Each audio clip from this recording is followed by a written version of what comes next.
Dope, what up? What's good? Today's episode's a little different. Tiny bit. You know why? Yes, I know why. You wasn't in the interview. Listen, I wasn't trying to get nobody sick. I wasn't trying, you know what I'm saying? Like, it was... Yo, you came through with the COVID mask on, and I was like... With the COVID mask. Nope, got COVID. I was not going to take it off. I didn't want to shake nobody's hand. I didn't want to hug nobody because I'm like, you never know. Now, best part about it is you show up and you're just like, I can't speak. Yeah. I pretty much had laryngitis. Yeah. Yeah, that's funny. That's fun. That was a fun time. But how fun was it being sick with laryngitis in the middle of a pandemic? In the middle of a pandemic where I had to work, I have to work. And people are just like, yo, what's going on with part you? Part of my job is to talk. And everybody's looking like, what's wrong with you? I'm scared. Right. And looking like you're going to give them malaria. But you wasn't going to do that. You wasn't out No, here. I wasn't going to do that. So I kept my distance and just allowed you to do what you do. You do it well. No, thank you. It was interesting. It was interesting not having, it's less like, yo, we do this like a 1-2 punch. So right. You looking for that other punch, and it's like, I gotta punch myself. Like, right. You gotta just punch a little harder. Yeah. Yeah. But I mean, it was a great interview. No doubt. Really great interview. No doubt. And you kept our guest safe, right? That was it too. Yes, I kept her safe. Plus, you would have been talking funny like the whole time anyway. The whole time, you guys have been like, "Can you speak up, huh?" Yeah. And so it kind of worked out. And our guest for today gave some news after the interview that it's a good thing you didn't get her sick, because it was more than right. Just what met the eye. Right. Right. So with that being said. Yeah, I think we're going to get into it. It's a special thing because she's also a veteran. She's also a veteran. And it's Veterans Day coming up this week. So we shout out to all the vets out there. Absolutely. Holla at, shout out to Vance. Just gonna say holla at Vance. He's an engineer. You can holla at him too. Email the show. He might respond to you. Right. But shout out to Vance and all the veterans out there. Absolutely. And I think we got to get into this interview now.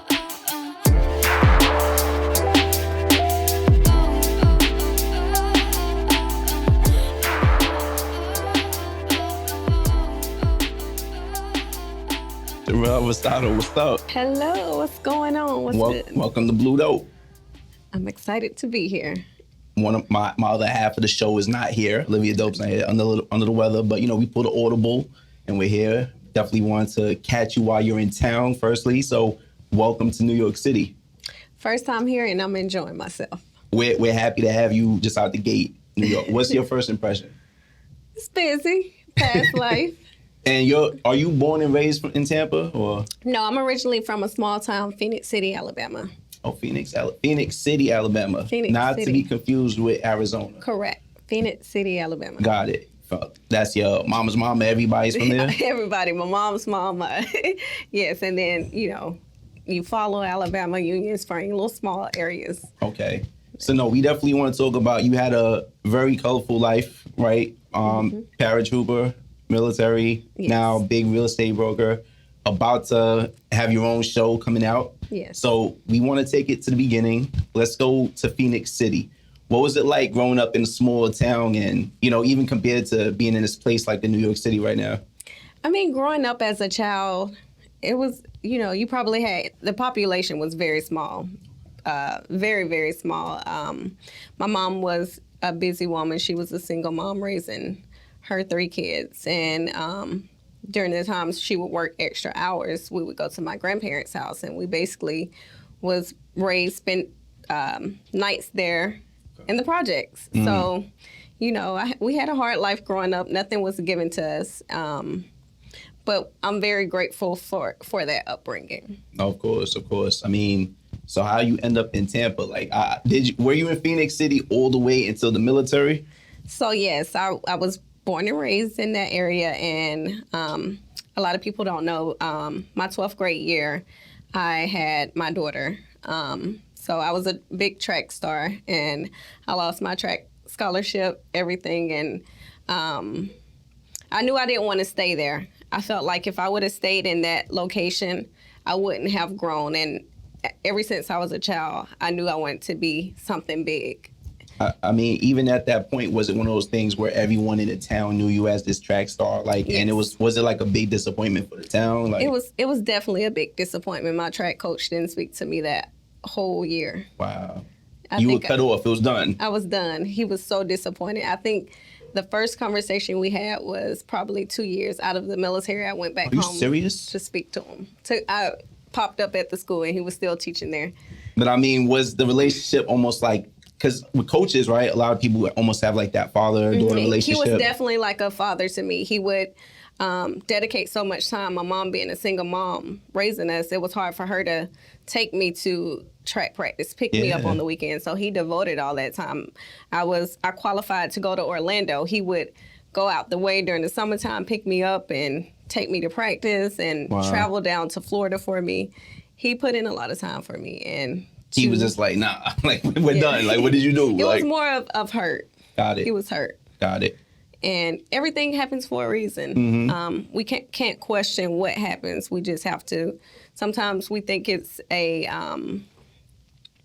curse or it's something bad, but sometimes obstacles are putting you away for something bigger. I always tell people, after every storm, there's always sunshine. And many may felt like that was a storm. I probably felt like that was a storm during that time, but look at me now. Yeah, there you go. There you go. So, military. Yes. You chose an interesting path, and you chose to be a paratrooper. So the reason why I joined the military was because I did go to college, a local college, and I was partying a lot. And I was like, you know what? I had a reality check. I'm like, I have a daughter. I need to break this cycle. I don't want to be on welfare. I don't want to depend on the government. I want something better for my daughter. I'm her role model. And I'm going to sacrifice and go into this military. I know it's a crazy war going on, but I'm going to do it for her. It's benefits, everything. So I didn't even tell my mom that I was going. I went to my grandmama. I'm like, hey, can you watch my daughter for a couple of months? I'm going to Months? Yes, because you have to go through training. Okay. It's 2 different parts of training, the basic training and then your MOS training. And then I had an add-on because I volunteered to go to airborne school. So, but airborne school was where I was from, Fort Benning, Georgia. So I was like, and then when I get to my first duty station, I'll come back and get my daughter. I'll set up allotment. Here's $500 a month until, I get stationed. And I was like, please don't tell anyone because I don't want anyone to talk me out of this. Yeah. So she was like, yeah, I'm going to do it. And the day I was about to leave, I went to my mom's job and I was like, hey, Mom, can you pack up my apartment? I'm leaving. I'm going into the military. You waited till the day you were leaving. The day of. She was crying, boo-hoo crying, and I was like, I gotta go. She was the only one crying, or were you crying too? I mean, of course I cried. Okay. I cried too, but it was something I had to do for me and my daughter.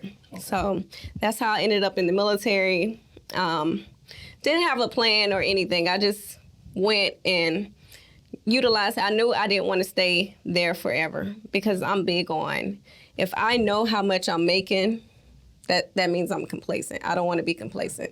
The military, okay, if I'm in this many years, this is how much I'm making. I want it to be a challenge. Okay. I want something bigger and better. So I still didn't know what I wanted to do, but I knew the military wasn't going to be for me.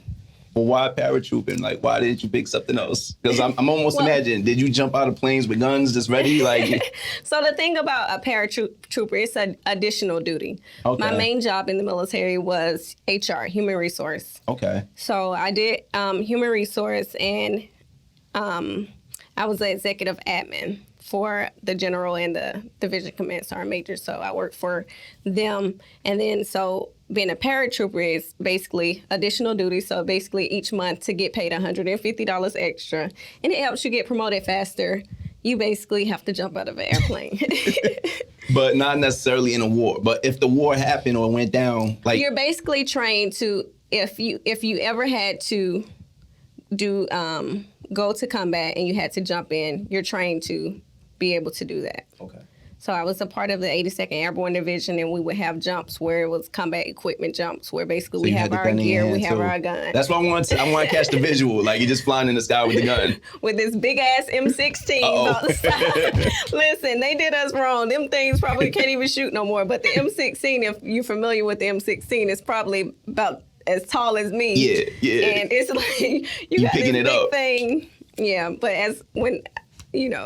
as I progressed in rank, then I progressed with my weapon. I got an M9 and then an M4. So Do you got like AR-15s now? Like what you got? I don't. The only thing I have is a 9mm and a 380. Okay. No, it's not a gun show, but I got the little Smith & Wesson, like that. But Yeah. it's interesting path for a young woman from a small city, right? Choosing that. So how'd you get out? Because you said it wasn't for you. Like, what did you have to do to serve your time? So basically, I went through a lot of things in the military. I was sexually assaulted, and my mindset wasn't that I wanted to get out. I really did enjoy the military. It gave me a lifestyle that I never had.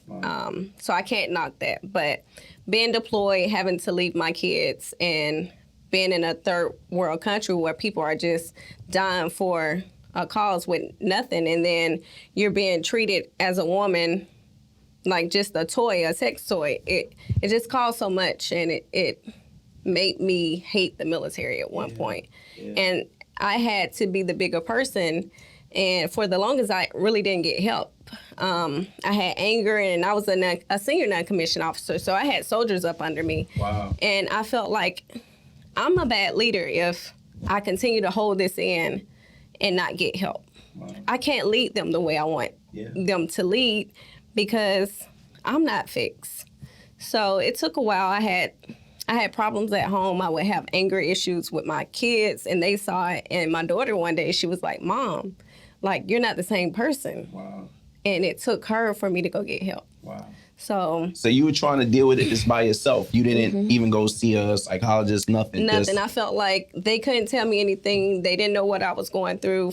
I tried, and I was like, you don't know what I basically cussed my therapist out. I was like, you don't know what the fuck I've been through. You wasn't in my shoes. Wow. I went, left, waited months, go back. This is not it. And then leave. And then the day I had the conversation with my daughter, I was like, I gotta face it. Wow.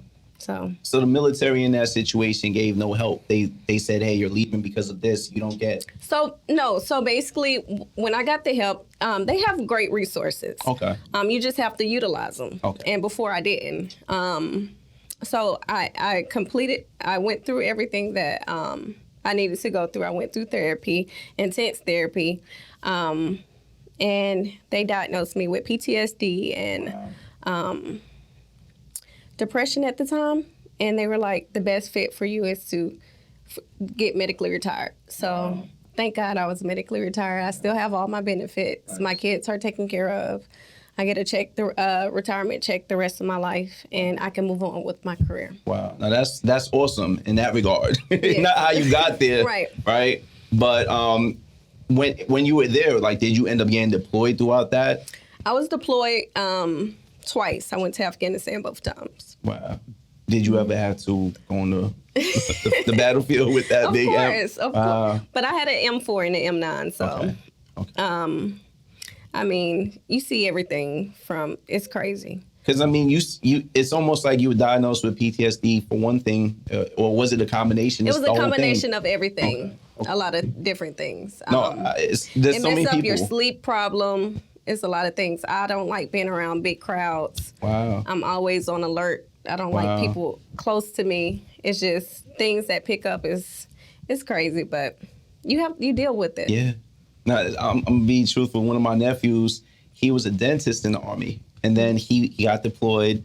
And everyone is kind of like, Joe, oh, you're the dentist, on the front line. But he's just like, no. When it got real, you had to do other things, and you ended up in a battle too. And that's the thing with me. When I deployed, I worked for the Division Command Sergeant Major and the General. So we were out. We would go on battlefield circulations, and we're seeing things. Sometimes you get shot at, or you in a local area, you have to be on alert. Yeah. And you see everything. Yeah. So it's not like just because, you're HR, you're behind a desk all the time. Yeah. No. You're out there too. Yeah. So, I mean, even at this point now, do you still have episodes, or is it something you kind of over time get past? You will never get past it.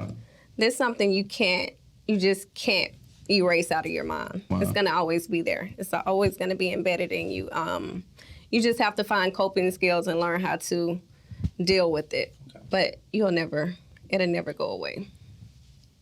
So now how do you transition from that and all that drama and finding something you actually really like?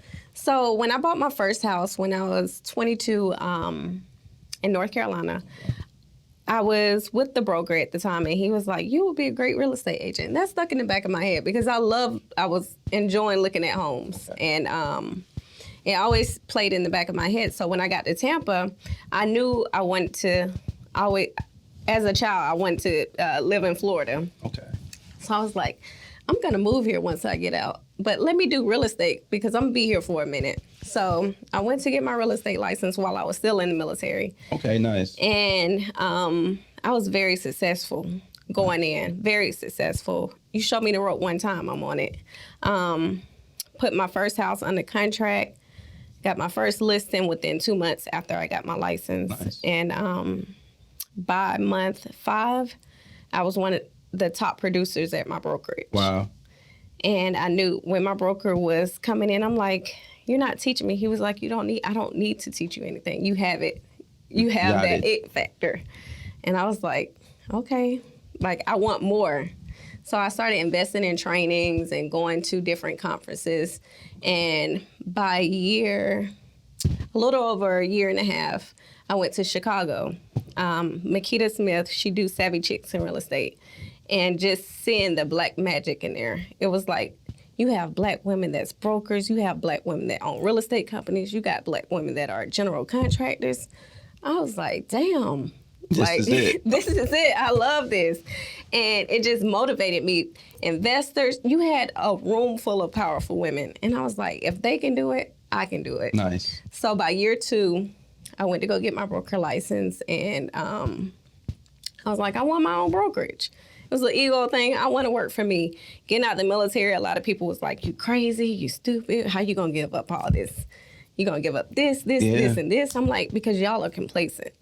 You're set on a certain amount. Like you said, it's just the you know Right. what it is. It's going to be boring after a while. I know what I want. And at that point, people were dying at the age of 55, 60 in that government system. They're stressed out. They can't go home.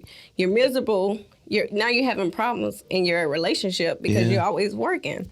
So I opened up my own brokerage by year 2, and I didn't have a vision or anything. I just knew. So you were only 2 years into it. You're like, I can be it. I can run the show. 2 years, people was like, what the hell are you doing? You crazy. It's doubting you the whole time. Doubting me the whole time. But that's when, it just makes me go. It makes my drive go up. Got it. So year 2, they were like, you crazy. Your business won't last 6 months. People were telling me this. I was like, okay. Yeah, how many years ago was that? 2 years ago. Okay, there you go. Yeah, because 2019 was when I opened my brokerage. And 2 years, fast forward 2 years now, I have 18 agents. Wow. I have a successful real estate company. Congratulations. We have our TV show coming up. That's it. And one of the top agencies in Florida. Wow. So I'm going to go back a little bit now, too, because I'm thinking a lot of people always say, hey, I want to be in real estate. I want to do it. They don't necessarily take the steps. I mean, you mentioned that someone saw it in you, that when you were in your own house buying process, that you had it in you. Mm-hmm. Did you feel like that person just had it and you had to pull it out? Or is it something where people could really just train for it? And even just out of the agents you have now, are there people that just, once they're trained in it, they can actually be successful? I think you have to have something. You can't just do it for the money. And I get a lot of agents that reach out to me. They don't know what their passion is. You have to know what your passion is. Real estate is something you can't teach, honestly. You have to want to do it. Some people feel like they have to learn how to do this, how to do that. You have to just have it. You have to be a people person. You have to be able to allow people to trust you because this is the biggest investment that they're making in their life. Seriously. And if they if you don't have it and they can't trust you, they're not going to want to deal with you. That's So my wife and I saw like 50 houses before we bought one, and we changed like a few agents, like because of that. Like we really didn't trust the first one we came across. Correct. And it's a lot of agents that do it for the money, pressure, and I teach my agents this all the time. You have to put yourself in their shoes. Yes. If it takes them 6 months, you better fucking act like it's the first day. That's the process. You're not rushing them to purchase a home. You're doing it because this is what you chose, and you have to think how they think. If they feel like you're rushing them, they're not going to trust you, and they think that you're here for the money. Wow. And they listen, and I have some my agents are killing it. Nice. They are. So why Tampa? Like out of anywhere you could have been, why start in Tampa? Well, I felt like because I did medically retire there, and I knew I wanted to stay in Florida, I felt like I started building an empire there. So Nice. I'm like, let me just set up my throne here. Yeah. I mean, it doesn't. Do most agencies have that many agents, or Not boutique agents. Okay. Not a lot of boutique agents. No. I consider myself a boutique agent now, but give me a couple of more.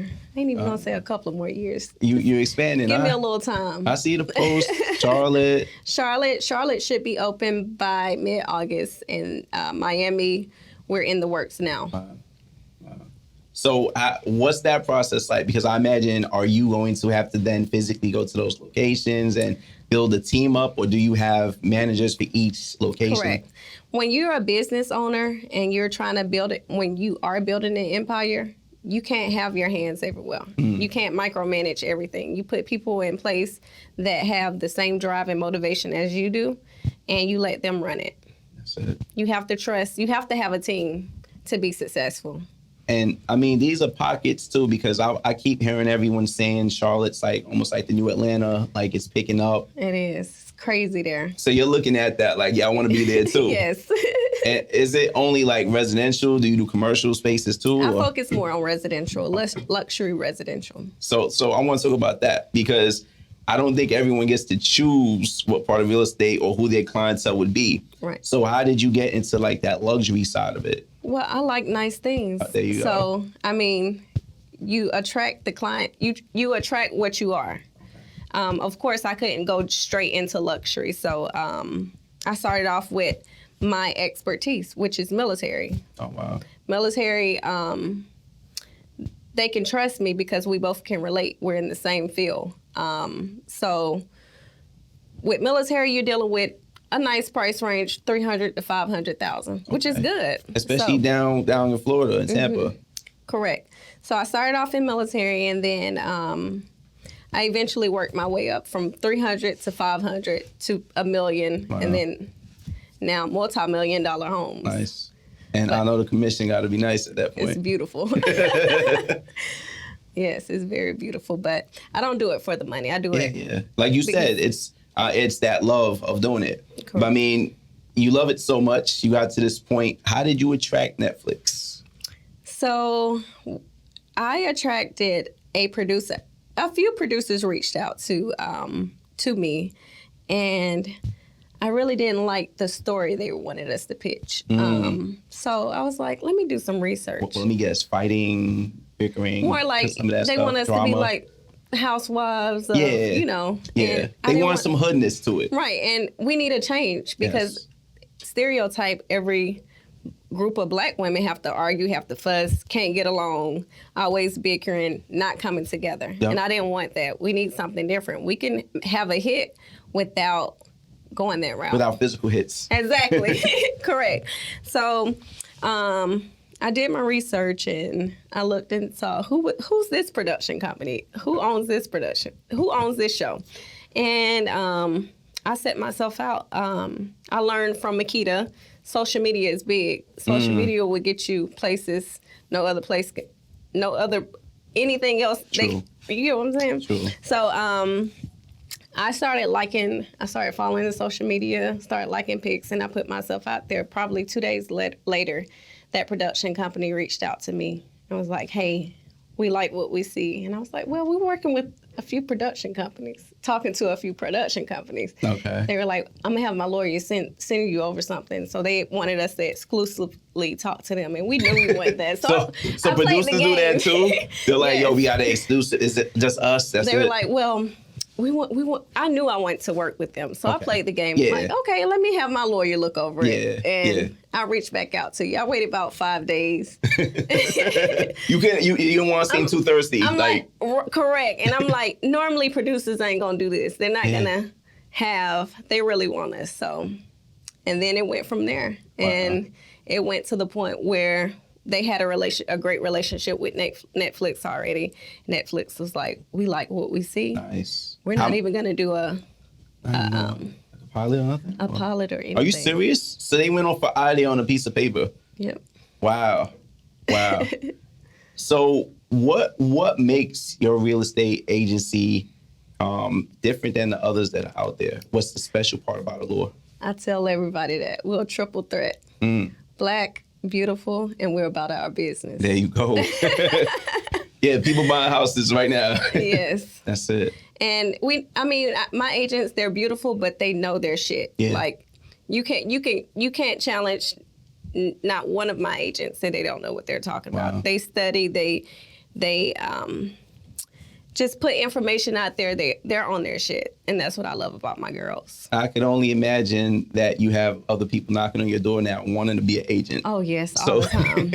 So at this point, what is the I'm criteria? like, where were y'all at before when I was trying to recruit? Trying to come up. No, Like, they didn't see the vision. They didn't see the vision. Yeah. Now it's like, I want to be a part of Allure. I want to be, and some genuinely do. They love what they see, but you have to be careful what you bring in because Yes. everybody doesn't have the same thought process as you. Some people want to come in just to be on that clout. Not Yeah. everybody, but you really have to be careful. And I'm a godly person. I keep my Bible on Psalms 91. I'm like, if it's not meant to be, remove them. Nice. So. All the agents that I have, they're amazing. They've been with me from day one, most of them. Wow. And I'm grateful for them. Wow. I wouldn't be where I'm at without them. God's favor. Yep. Now, in regards to just having like this team there, do you also involve like different lawyers? Can people come to you? Is it a one-stop shop, or do you have partners that you work with?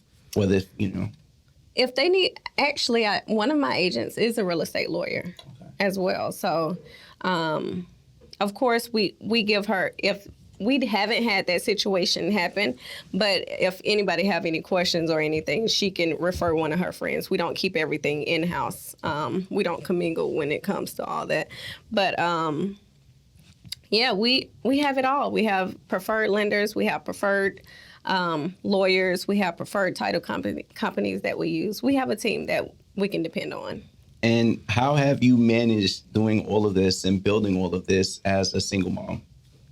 Well, I mean, I learned from the best. My role model. There you go. You know, she had to be selfish sometimes and do things to help us out. And I teach my kids this all the time. I'm like, listen, I don't want y'all to grow up how I grew up. So sometimes I'm gonna have to grind and be away to make sure this house is taken care of. Yeah. And they understand. Yeah. So as long as you communicate with your kids and look at the bigger picture, you'll be fine. And it's okay. And mothers have to understand it's okay to be selfish sometimes. True. So, I mean, even with that said, what do you do to have those self-care moments or just those times where you need your own peace away from everything? What do you do? I have a great support system, and my daughter is 15. So, but before, my dad wasn't in my life growing up as a child, but he makes the time up now. Wow. He's retired military as well. So he'll come visit, help take care of the kids. Like during this whole time when we were filming, he basically lived with me. Him and his wife came and stayed 4 months. Wow. To help me out. Wow. So it gave me a break. Got it. Sometimes I just do a little getaway. I'm in a relationship now, so we'll go on a trip. Yeah. But most of the time, if I'm, the business is successful now, so I can spend that time with the kids. And are your kids starting to show any signs of like whether it's track or wanting to be in the military generationally? Are they starting to show My any daughter signs? is a diva. She loves to dance. She's not gonna go into the military. Not hopping out of know planes what I've been anytime through. soon. No. My middle son, he may go into the military, but he's an athlete too. Okay. But and my Denim, the baby boy, he's his own person. He's made for TV. Okay. I wouldn't be surprised if is he gonna be in some of the episodes? he will be. Wow. They Awesome. will be. Awesome. But he's his own character. Now, we gotta talk about the relationship too, because I heard you was like sliding in DMs. I mean, I slid in my producer DM. I slid in. Exactly. It's a trend here. It's the trend. That's what I'm telling y'all. You gotta slide in the DMs. So you want something, you go for it. So a lot of women don't necessarily think that that's the thing to do, right? You'll be surprised. I'm getting a lot of messages now. Women telling me, "Hey, I really like this guy. What did you say, sis?" I'm like, I just sent a little emoji, you know. And that's it. Got it going. And I gotta say that right now, your fiance is been on like social media. Like people have been wondering about the $50 first date. Is that something that was your DM? Did it transition to a $50 date? No, Chad just talk a lot of crap. Chad, he's the sweetest. He will spend his all. There you go. There you go. But I mean, he doesn't really do fancy restaurants. But if I present a fancy restaurant to him, he doesn't complain. Got it. We'll go from eating at McDonald's to a 5-star restaurant. So I think $50 dates for everybody else. So if you're, I mean, I'm okay with the $50 date. If Okay. the food is good, I don't care about the price. I mean, sometimes I pay, he pay. Okay. And that's what people need to understand. It's not about the price. Yes. You got to look deeper into it. Don't look at the materialistic things, because I can have a nice date going to McDonald's. Yes. I can have a nice date at a 5-star restaurant. Or just coffee sometimes. Exactly. Right? People do that too. Exactly. So I mean, are you in the process now, like, of planning a wedding? You have the show going on. There's a lot of planning. So what's that like for you right now? It's a lot of planning. I mean, we talked about, we haven't had a set date, but we talked about next year. We haven't had a set date yet. Plus the pandemic's throwing everybody off too. It is, but we're trying to get to the bag. There you go. I know I'm not going nowhere. He know he's not going anywhere. So There you go. our main focus is making sure our kids are good and building an empire. Nice. So Charlotte is the next step. Yes. But what comes after Charlotte, Miami? Like, where are you targeting? And where should people be thinking about real estate right now? Houston is big too. Houston. But my biggest goal is I'm getting with my lawyer to talk about franchising, because I don't want to have to continue to manage each one. I want to eventually franchise Allure. So I could go out, if my bag is big enough, have my own Allure, plop it right here. And, Yeah. Okay. And I mean, it's different than it's not a chain restaurant. So What does it typically look like to even build to that point? Like, are there going to be like primary things that each agency would then have to represent to keep the brand? Yes, I'll have the whole blueprint, and basically they're just buying in to represent Allure somewhere else. They own Allure, but they have to buy in. Got it. Now, I definitely want those that are looking to be in real estate that listen to this, kind of, what would be your top 3 biggest tips, like just even getting into the game? Biggest tips. You have to do it because you want to do it. Social media is big. That's the new thing for everything. And you can't expect to get the deal on the first go round. You have to be able to invest and learn more. You can't be complacent and just knowing the basics of real estate. Okay. If you want to get high in real estate, you have to dig deep into the knowledge of real estate. How does social media really work in real estate? Is it posting houses? Like, is that the tool? Like, fake it hashtags? till you. I tell my new agents, fake it till you make it. Okay. One of your these are our deals. You part of Allure. Allure just closed on the house. Post it. Talk about it. Talk about this house. Make it look like you know what you're doing. Yeah. Because now, they don't read everything in the comments. That's true. They see, dang, Another this house got person sold. is killing it. Yeah. They sold another house. Yeah. Dang, they know what they're doing. I want to work with them. So it's celebrating friends. Exactly. co-workers really at that point. Exactly. You just put it out there, show that you out there working, which you are. You may not have sold it, but you know what's going on in the market. You're talking about the market, and it makes people feel comfortable coming to you because you know what you're doing. Now, I got to talk about the podcast you've been on, right? I Am Woman. Mm-hmm. How did that kind of get formulated? Well, I used to always go to chats that I Am Athlete when they were filming, and Brandon had told me, he was like, yeah, Michi, his wife is going to start something. We were talking, and I was telling him, you know, what I've been through with mental health. He was like, I was telling Michi, I think you would be great as one of the females on the podcast. And I was like, I would love to do it. You know, that'll be great for me to put my name out there more before, you know, we start filming. So we all got together, and I enjoyed it. At first, you know, we didn't have topics. We were like, what are we going to talk about? But I was like, it's so much we can teach these women. And who are the primary women that listen in? Are it just people looking into relationship, or even athletes, wives, etc.? It's not meant for it. And I'm glad I wasn't known as an athlete wife. I came in as a military woman, and it brought in that crowd. It's like, dang, like I went through the same thing, and like you're brave for talking about it, even guys. So you have everybody listening on it. Even my daughter, I'll be catching her in there watching it, you know. But you'll be surprised the audience that listens in on it. And how does that compare to everything else you're doing? Like, is it a stress reliever, or is it, you know, more work in a sense? It's not work at all. I actually look forward to the podcast because you're sharing how you feel and what's going on, and you're hearing somebody else how they feel about it. And at the end of the day, everybody have different thought processes. So just because I feel a certain way doesn't mean my way is right or wrong. And just because you feel a certain way doesn't mean your way is right or wrong. There's several ways to skin a cat, but just listening, you can be helping somebody. So it feels good. And the guys get into it too, right? Because there's the co-ed episodes. Like they're like, yo, what did you think about us? We came to defend ourselves. Right. So, but it's great. It's definitely great. And I spoke with Michi. She's going to be bringing season 2. So, nice. So congratulations. Yeah. So I got to ask, too, I mean, even you mentioned it, like the fact that you didn't have to play the football wife during that time period. Do you feel like you, in a good way, missed a lot of the stuff that NFL wives or NBA wives, et cetera, go through? No, not at all. I feel like a lot of them, they go through a lot, but they don't talk about it. Yeah.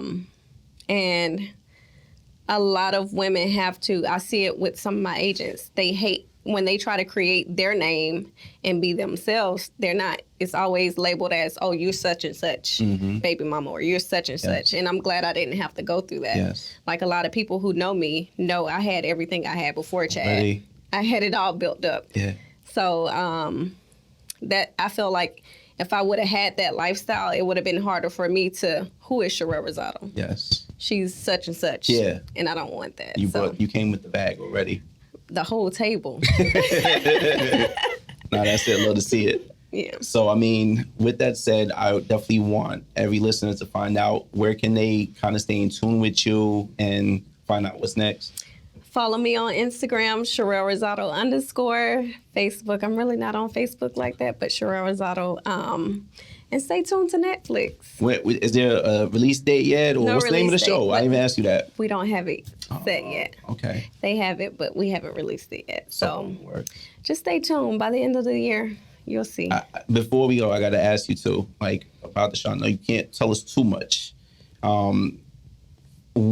Anything crazy that you can share that might, you know, whether it was a crazy house or something like that. It's a lot of crazy things. You just got to stay tuned. A lot of crazy, but no fighting though. No fighting. No. Just crazy stuff real estate agents go through. It's going to be some great things. Stay tuned. All right, that's it.